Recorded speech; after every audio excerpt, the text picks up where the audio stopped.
और intelligence department की निगाह क्यों नहीं पड़ती, जो आम लोगों की निगाहों से लगातार गुजर रहा है, और क्यों इन अफवाहों का सरकार पुरजोर तरीके से खंडन नहीं करती है, क्यों ऐसे अपराधियों को पकड़ के उनको के विरुद्ध NSA लगाकर उन्हें जेल की सलाखों के पीछे क्यों नहीं ठूसा जाता। क्या ये माना जा सकता है कि सरकार इस सबसे नावाकिफ होगी? अगर ऐसा है तो ये बड़ा कौतूल और हैरत का विषय है। बहरहाल उस गोदी मीडिया, बीजेपी और केंद्र सरकार द्वारा तबलीगी जमात एवं छद्म राष्ट्रवाद के मुद्दे पर पिछले 6 सालों के अंदर देश में इतना जहर मुसलमानों के खिलाफ घोला जा चुका है कि आज मुसलमान सब्जी और फल विक्रेताओं को पीटा जा रहा है, उनसे फल सब्जी नहीं खरीदे जा रहे, उनका बहिष्कार किया जा रहा है। तो मेरठ के निजी अस्पतालों और दिल्ली के मदन मोहन मालवीय हॉस्पिटल के डॉक्टरों द्वारा, भरतपुर के डॉक्टर के द्वारा और मेरठ के निजी हॉस्पिटल के डॉक्टर के द्वारा मुस्लिम पेशेंटों को मना किया जा रहा है कि हम आपका इलाज नहीं करेंगे क्योंकि आप मुस्लिम हैं।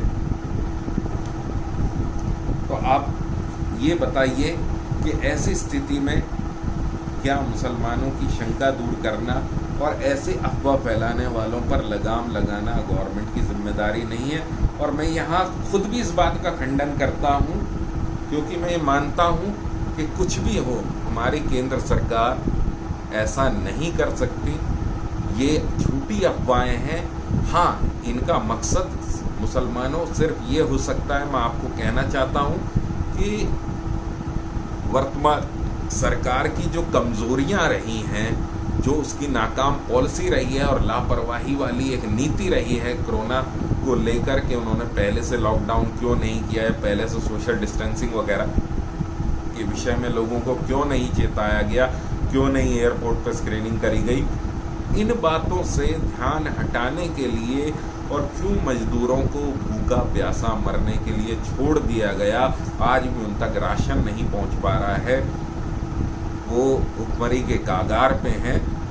इन सब नाकामियों पर से पर्दा इन पर डालने के लिए, यहाँ से ध्यान हटाने के लिए ये एक साजिश हो सकती है मुसलमानों आप लोगों के खिलाफ, या तो देश के दुश्मनों की, हर हालत में वैसे ये देश की दुश्मनी है, चाहे पाकिस्तान के एजेंट हों या कि किसी पार्टी के एजेंट हों या ये मुस्लिम विरोधी हों, मगर असल में ये देश विरोधी हैं, देश के दुश्मन हैं, क्योंकि कोरोना की जंग में देश की हार का कारण बन रहे हैं। ये पूरी कोशिश कर रहे हैं, आपको नहीं बनने देना है।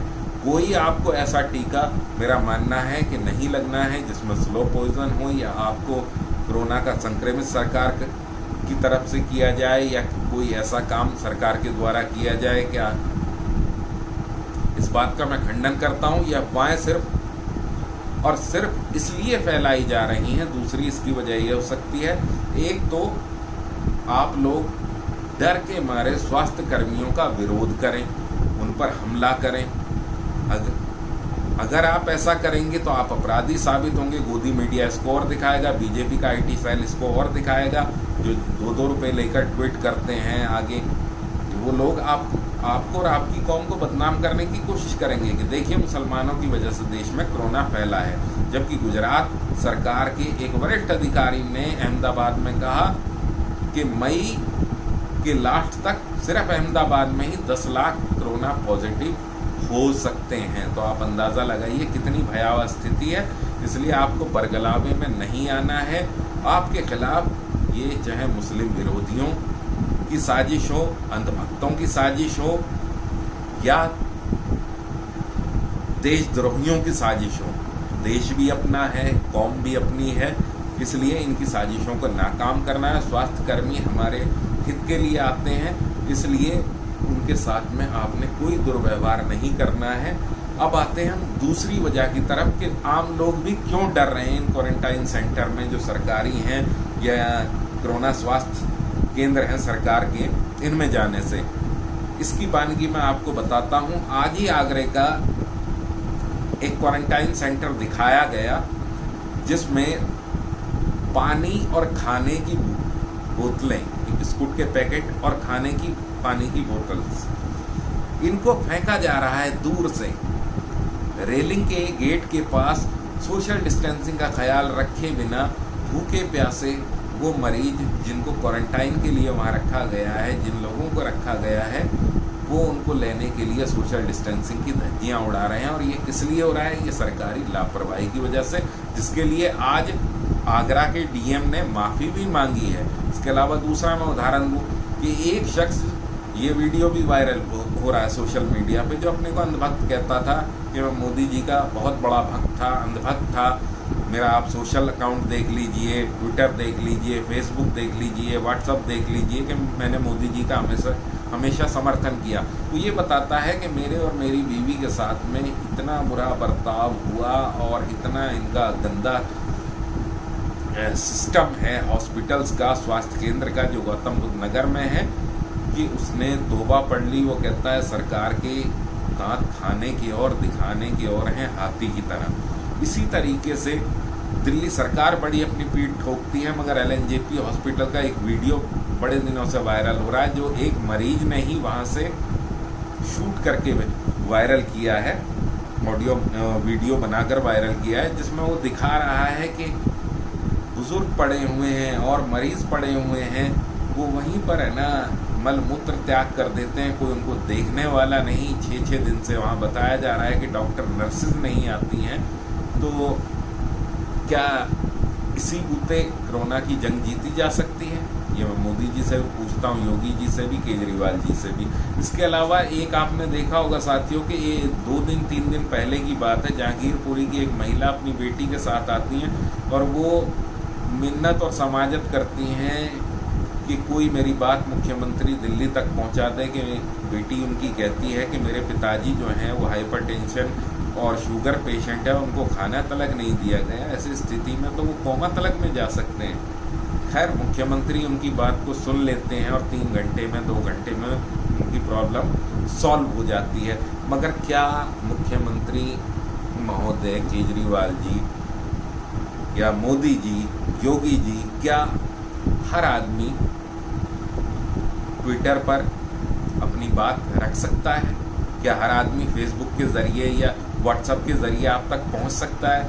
इन मजदूरों के पास तो आम मोबाइल होते हैं जिनमें नेट ही नहीं चलता है, वो आप तक अपनी बात कैसे पहुंचाएं? तो अपने क्वारंटाइन सेंटर्स की व्यवस्था को सही कीजिए अगर कोरोना से जंग जीतनी है। दूसरा, स्वास्थ्य कर्मियों को तो आप लोग पीपीई किट दे नहीं पा रहे हैं, ना सफाई कर्मचारियों को पूरी तरह दे पा रहे हैं। देश भर में डॉक्टर हमारे कोरोना पीड़ित हो रहे हैं, स्वास्थ्यकर्मी हो रहे हैं, और हमारे जो पुलिस विभाग के लोग हैं जो देश सेवा में लगे हुए हैं, वो बड़ी संख्या में मुंबई में, दिल्ली में, जगह जगह। तो ये दिल्ली पुलिस की सुरक्षा के लिए, मुंबई पुलिस, देश की हर जगह की पुलिस के लिए मैं ये मांग करता हूँ, इन स्वास्थ्य कर्मियों के लिए, हेल्थ कर्मियों के लिए, पैरामेडिकल स्टाफ के लिए, डॉक्टरों के लिए सुविधाएं मुहैया कराइए। क्योंकि अगर ये हमारे कोरोना वीर अगर यही सुरक्षित नहीं रहेंगे तो हम कोरोना के खिलाफ जंग कैसे जीतेंगे? और क्वारंटाइन सेंटर्स की में सुविधाओं को सही कीजिए। जो आपकी कोरोना स्वास्थ्य केंद्र है वहाँ सुविधाओं को सही कीजिए, खाली है ना बातें ना बनाइए। और ये इतनी बड़ी बात मैंने आपको कह दी कि ये अफवाहें उड़ रही हैं मुसलमानों के बीच। इससे पहले आप लोग जो कारनामे आपकी सरकारें करती रही हैं मुसलमानों के साथ, वो जग जाहिर है।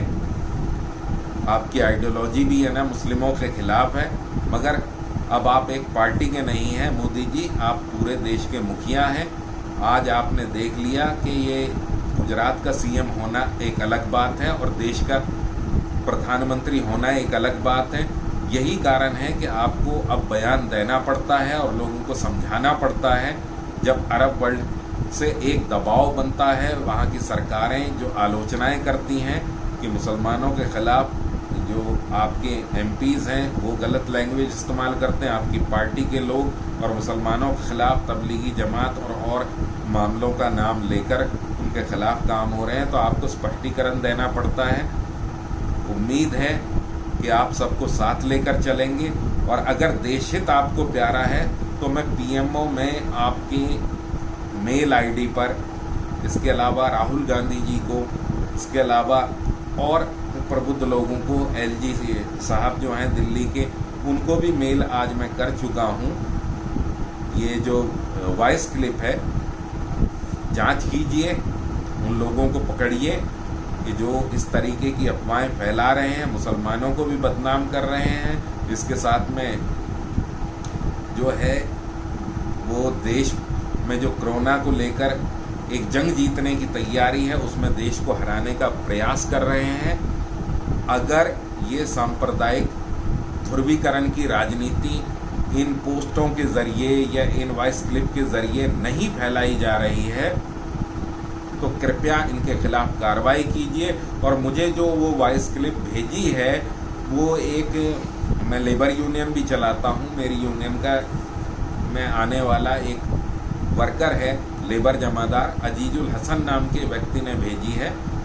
वो भी देश हित में भेजी है ताकि आगे तक पहुँच सके।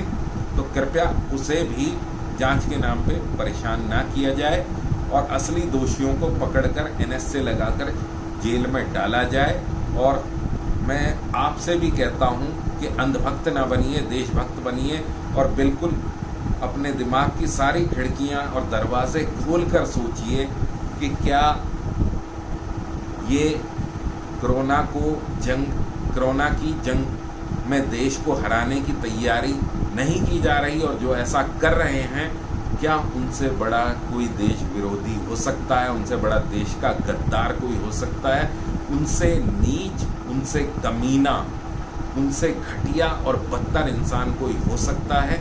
इसी के साथ मैं आपसे भी ये विनती करूंगा कि अगर आपको ये हमारा वीडियो अच्छा लगा तो इस हमारे वीडियो को, हमारे चैनल को सब्सक्राइब कीजिए, लाइक कीजिए, शेयर कीजिए। और अगर आप चाहते हैं कि निष्पक्ष मीडिया और आपकी हक की बात कहने वाला मीडिया, देश हित और जनहित की बात कहने वाला मीडिया आगे बढ़े, तो हमें लाइक, सब्सक्राइब, शेयर कीजिए और सपोर्ट कीजिए। धन्यवाद। जय हिंद, जय भारत।